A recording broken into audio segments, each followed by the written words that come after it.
Ada sedih, tapi saya bahagia karena beliau ini sudah 20 tahun.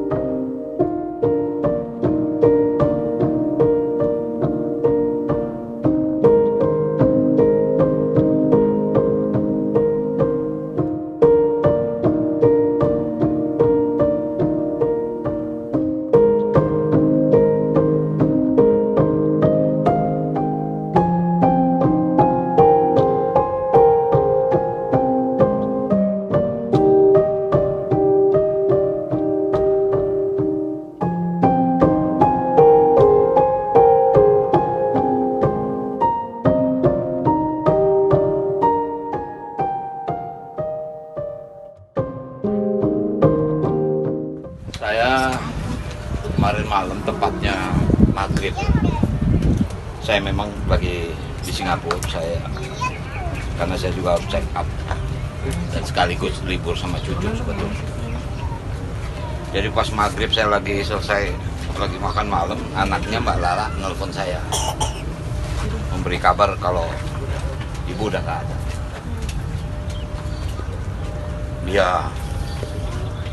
Saya tidak terkejut sebetulnya.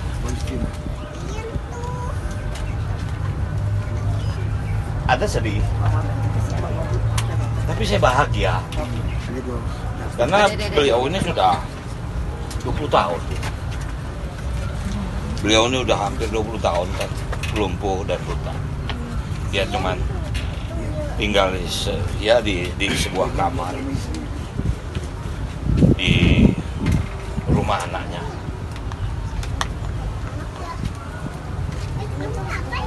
Yang ditemani hanya televisi. Dia memang nggak bisa nonton televisi, tapi dia selalu mendengar suara. Apalagi kalau sidul diputar lagi, itu menjadi hiburan. Nah, itu yang selalu membuat di saat saya berkunjung ke rumah, lalu beliau bertanya, kapan sidul mau dilanjutkan lagi? Dan selalu dia ucapkan, mumpungnya masih ada. Hampir semua dia ngomong sama Modi, sama Lia, semua lah. Akhirnya bilang si Dul suruh bikin lagi, mumpung minyak masih ada. Walaupun ya kita baru aja terakhir bikin si Dul series. Memang beliau udah drop sekali, ya udah kurus, badan sangat kurus sekali. Dan mungkin juga ngomong juga gak pelo. Ya umur 84 tahun nggak bisa saya tuntut, tapi saya nggak bisa menggantikan dia gitu loh. Saya nggak bisa cari pemain lain untuk menggantikan ibunya Sidul karena dia masih ada. Ya saya terima apa adanya, keadaan maknya seperti itu. Saya bikin dialog pendek-pendek dan tidak panjang karena saya tahu kondisinya. Ya untung waktu itu asisten saya Mas Rio tuh telaten, hampir 2 bulan dia melatih. Dia datang ke rumah dan melatih dialog, kalau kita bilang reading. Jadi maknya juga melalui mekanisme reading. Dia tanya dialognya apa, adegannya seperti apa. Dia masih semangat sekali. Dia kalau udah ngomong situ barangkali yang buat panjang usianya ya itu. 84 tahun beliau nih usianya.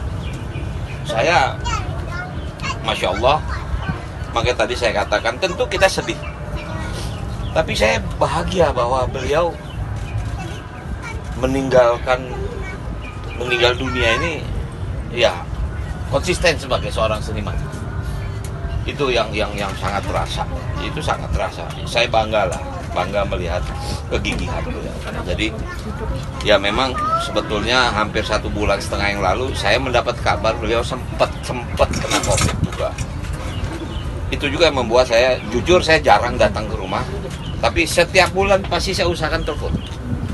Saya telepon melalui telepon anaknya, ada Mbak Dede, karena beliau ini kan tinggal di rumah Dede. Awalnya beliau tinggal di rumahnya, di situ sering banjir dulu, mungkin teman-teman tahu lah. Saya pernah evakuasi jam 2 malam, itu harus melalui genteng lantai 2. Untung dibantu dengan teman-teman marinir. Makanya saya minta sama Nyak pindah, saya bilang jangan di sini. Ya karena wilayah Ciledug kita semua tahu kalau hujan banjirnya luar biasa. Nah itu yang membuat dia pindah ke daerah di Jurangmangu. Nah, artinya sebulan setengah yang lalu saya dengar beliau sempat kena COVID gitu.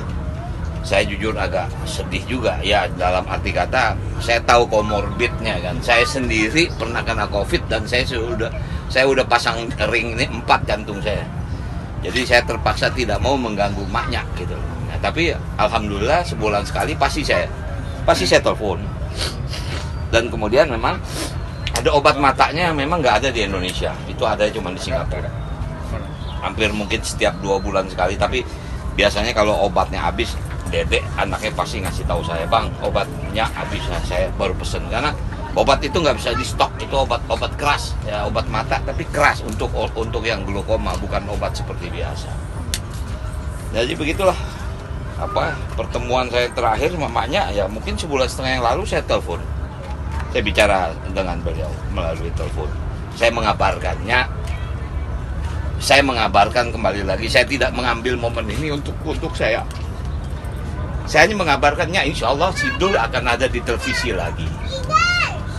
Itu yang membuat dia senang. Soalnya kalau dibikin ke bioskop, dia nggak bisa nonton di bioskop. Nah, dia bisa nonton di televisi walaupun dia buta, tapi dia bisa